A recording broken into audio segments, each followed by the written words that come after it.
From Hollywood, it's time now for...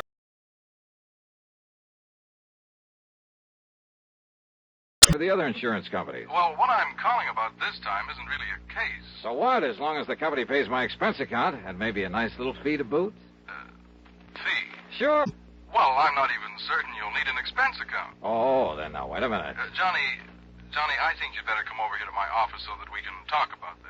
Well, I don't want to sound chintzy, George, but a cab to your place will cost me over $1. Oh, well, that can go on the expense account, of course. Good. Then as long as we've established the expense account for this thing, whatever it is, I'll see you in a few minutes. Well, now, there's no hurry, Johnny, so just take your time.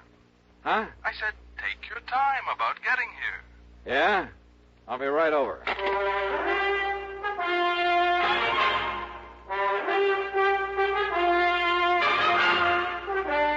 Bob Bailey in the intriguing adventures of the man with the action-packed expense account. America's fabulous freelance insurance investigator. Yours truly, Johnny Dollar. And now, Act One of yours truly, Johnny Dollar.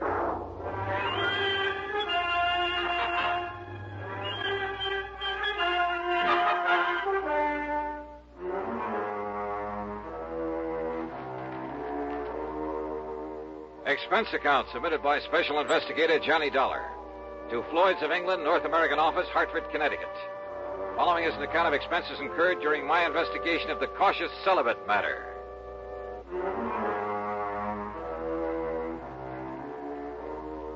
Wait a minute.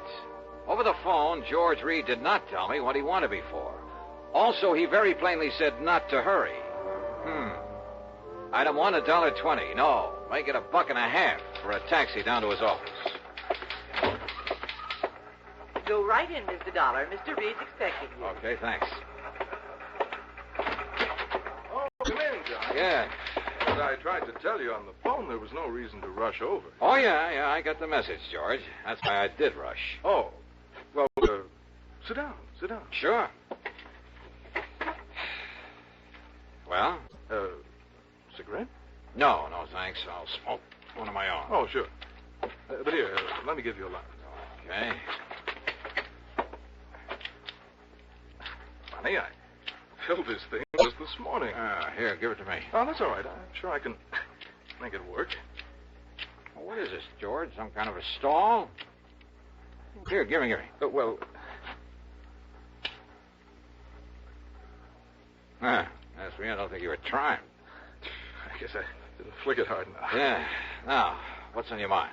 Well, you got back from that assignment out in Oklahoma sooner than I expected, from that town with the unlikely name of Bum Spung. Well, it's really the name of Durango Laramie Dalhart's ranch. Crazy old character, but I like it. Bum Spung. Now, what can a name like that possibly mean? Are you kidding? You told me yourself the other day, just before I went out there. Oh?